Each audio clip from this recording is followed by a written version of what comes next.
Take a look out the window. See that cheeky crow brazenly ripping through a trash bag at the playground? Congratulations.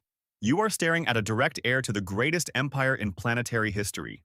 Forget everything your high school biology teacher told you. The fairy tale that birds simply evolved from dinosaurs and replaced them is the biggest historical con job ever printed in a textbook. Birds aren't descendants of dinosaurs. They are dinosaurs. Living, breathing, mean as hell, hyper-adapted theropods that just had a major wardrobe change to survive. Think of a massive corporation that suddenly loses all its factories, branches, and assets because a giant asteroid cratered the market. What does a smart board of directors do? Exactly. They pull off a radical rebrand. Heavy leather jackets are swapped for lightweight down parkas. Teeth are offloaded as unnecessary overhead. And the massive scale is downsized to the size of a city pigeon. In the scientific world, this trick is called cladistics. Under its rigid rules, you can't divorce your evolutionary family. If your ancestors belong to a certain group, you're in it for life. That's how our feathered neighbors ended up in an exclusive club called the This isn't some distant seventh cousin twice-removed connection. Systematically speaking, a sparrow, a pigeon, and a bloodthirsty velociraptor are members of the same syndicate. They share the same wrist structure that allows their limbs to fold back, the same hollow bones, and the kicker, feathers. Yes, the terrors of the Mesozoic were rocking fluffy outfits, not the scales you see in bargain bin horror movies. Turns out your pet parrot is just a downsized, optimized version of a ruthless killer that learned how to curse just to entertain two-legged primates. But why has mainstream science kept this under wraps for so long, stubbornly painting T-Rexes as naked reptiles? How do a tiny sparrow and a multi-ton monster coexist on the same branch of the evolutionary tree? And what secret weapon helped this feathered special forces unit survive a global catastrophe that wiped out all the other giants? The answer will force you to see that morning chirping outside your window in a whole new light. It's not a song, it's a roll call of the Earth's original owners. Picture a fearsome Mesozoic titan weighing 10 tons. In the movies, it glistens with damp, alligator-like skin, but reality was much fluffier. Evolution had actually kitted these monsters out in premium-grade down jackets long before the first one decided to launch itself into the air for its maiden flight. It all started at the molecular level. Feathers aren't some revolutionary invention. They're just a slightly edited version of regular scales. At their core, they're made of the same building block, beta-keratin.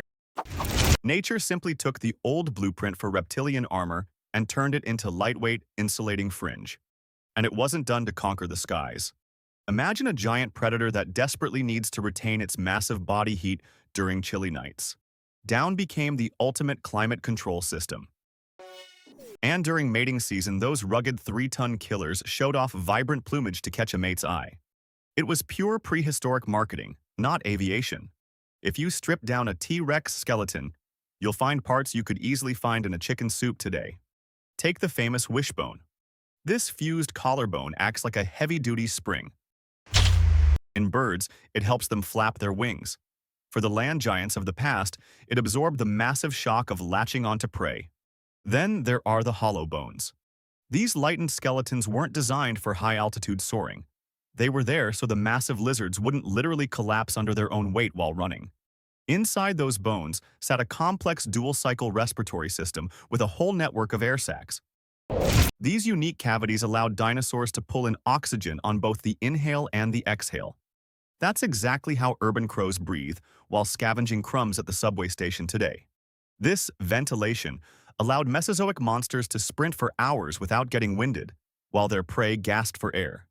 But why would a ton-heavy predator need this ridiculous fluff? And how exactly did this wardrobe choice save them from certain death during a global crisis? When a giant asteroid slammed into the planet and the sun was blotted out by a shroud of ash, a long nuclear winter set in. The cold-blooded giants simply froze, but the small, down-covered dinosaurs survived the hellscape to one day reclaim the skies. 66 million years ago, a celestial auditor the size of Everest crashed into the planet. The Chicxulub impact triggered an immediate bankruptcy filing for Earth's entire ecosystem. Imagine the global economy collapsing in a single second. Factories closed, logistics were shredded, and an eternal icy night took over. Under these extreme conditions, the massive flightless dinosaurs proved to be incompetent top managers with bloated payrolls and unsustainable operating costs. A 3-ton herbivore needed tons of fresh greens every day. A predator needed mountains of fresh meat. No supply chain. No business. The giants went bust first, leaving nothing behind but bones for future museums. Meanwhile, on the fringes of a burning planet, small, cheeky, and incredibly resourceful creatures held on. Evolutionary crisis management went all in on drastic budget cuts. First, these feathered runts ditched their teeth. Teeth are an unaffordable luxury in the Great Depression. They need constant maintenance, heavy jaws, and massive chewing muscles. Birds ruthlessly liquidated that ballast and replaced it with a lightweight keratin beak. This cheap tool turned out to be a brilliant startup move. The beak worked like a Swiss Army knife and a high-precision pair of tweezers all at once. When the planet was buried under meters of ash and all the green vegetation died, life turned into a game of finding a needle in a haystack. A monster's toothy maw was useless against tiny scraps. But a nimble beak allowed them to methodically sift through the ash and pull out whatever hadn't rotted away. While giants died by the billions, the ancestors of modern crows switched to foraging. Their salvation? Seeds. These were tiny biological time bombs capable of waiting out the apocalypse in dead soil. Their beaks cracked them like nuts. But there was another secret ingredient in their diet. To digest tough, dry food during a nuclear winter, these feathered survivors started eating things that no normal creature would even consider. This strange culinary habit didn't just save their stomachs from starvation. It helped fire up a unique internal reactor. What was this crazy dish that helped them survive on the ashes, back when the whole planet turned into one giant oven? Did you think evolution just saved them from the cold? No, it gave them an intellect that makes scientists gnash their teeth in frustration. Meet the Corvidae family. These are feathered professors with the street smarts of mob bosses and the direct airs of cunning raptors. While we were building our civilization, they were watching.